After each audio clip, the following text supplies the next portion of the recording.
दोस्तों, मान लीजिए कि कल आप अपने दोस्तों के साथ एक फिल्म देखने गए थे और आज मैं आपसे पूछता हूं कि फिल्म आपको कैसी लगी। आप नेचुरली आपका ओपिनियन देंगे मुझे और बताएंगे आपको स्टोरी कैसी लगी है, आपको एक्टिंग कैसी लगी, आपको डायरेक्शन कैसी लगी और आपके जो भी ओपिनियंस है आप मेरे साथ शेयर करेंगे।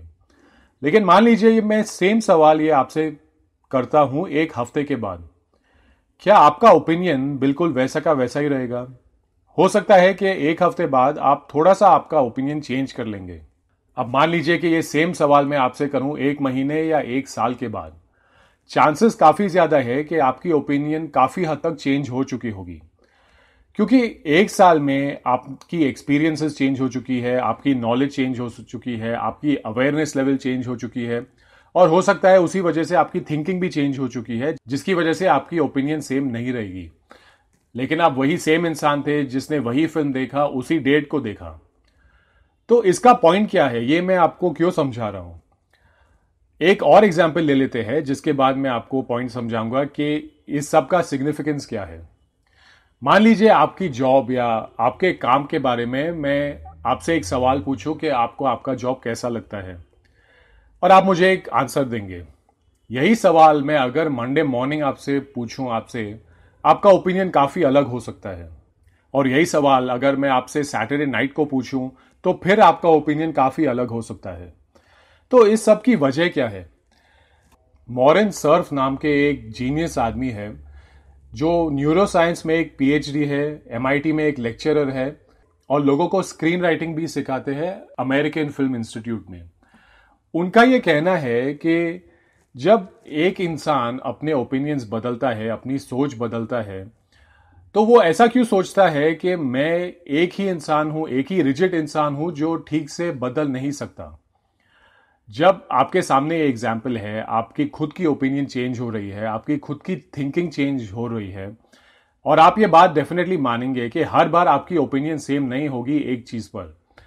तो उनका जो स्टडी है वो ह्यूमन ब्रेन को स्टडी करते हैं और ये समझने की कोशिश करते हैं कि हम हमारे लिमिटेड थिंकिंग और हमारे लिमिटेड बिलीव्स को कैसे चेंज कर सके।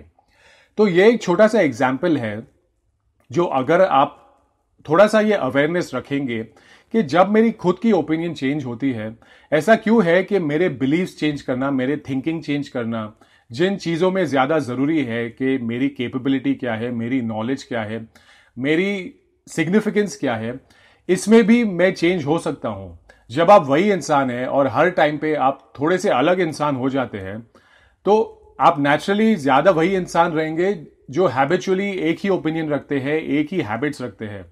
तो इसी तरह से अगर आप कोशिश करें, आप अपने आप को कन्विंस कर सकते हैं कि आप एक अलग इंसान हो सकते हैं, आपकी कैपेबिलिटी काफी ज्यादा हो सकती है, आपके बिलीव्स काफी चेंज हो सकते हैं। तो उन्होंने एक जो छोटा सा एग्जाम्पल दिया है कि हम खुद ही एक दिन में, एक हफ्ते में, एक महीने में या एक साल में एक अलग अलग इंसान बन जाते हैं छोटे छोटे मोमेंट्स में। तो ऐसा क्यों नहीं हो सकता कि हम कोशिश करने के बाद एक बहुत ही ज्यादा केपेबल या ज्यादा कॉन्फिडेंट या एक ज्यादा हायर बिलीफ के इंसान बन सके, और उनके हिसाब से ये बिल्कुल पॉसिबल है। तो ये एक छोटा सा एग्जाम्पल है जो मैं आपके साथ शेयर कर रहा हूं, आपके और हमारी ब्रेन के साथ। क्योंकि हम हमारे लिमिटिंग बिलीफ्स में इतना ज्यादा अटक जाते हैं कि हमें ऐसा लगता है कि हमारी कैपेबिलिटी इतनी है और इससे ज्यादा हम बिल्कुल कर नहीं सकते, क्योंकि मैंने हमेशा इतना ही किया है, तो इससे ज्यादा करना मेरे लिए बहुत मुश्किल है, या जो काम मैंने कभी पहले किया ही नहीं है वो मेरे लिए करना बहुत ही मुश्किल है। तो ये एक छोटा सा एग्जाम्पल अगर आप लेंगे और इस रेफरेंस को कंसिडर करेंगे जब भी आपको कुछ नया करना है, जब भी कोई नया चैलेंज फेस करना है, ये आपको एक रिमाइंडर देगा कि आपकी कैपेबिलिटी, आपकी थिंकिंग, आपके बिलीव्स सब के सब चेंज हो सकते हैं। तो दोस्तों, ये था एक छोटा सा मैसेज जो मुझे आपके साथ आज शेयर करना था, क्योंकि मुझे ये पॉइंट बहुत ही प्रैक्टिकल और बहुत ही यूजफुल लगा जो मैं आपके साथ शेयर कर रहा हूं। तो वीडियो सुनने के लिए बहुत बहुत शुक्रिया और मैं उम्मीद करता हूं कि इस वीडियो में आपको कुछ यूजफुल लगा होगा। Thank you.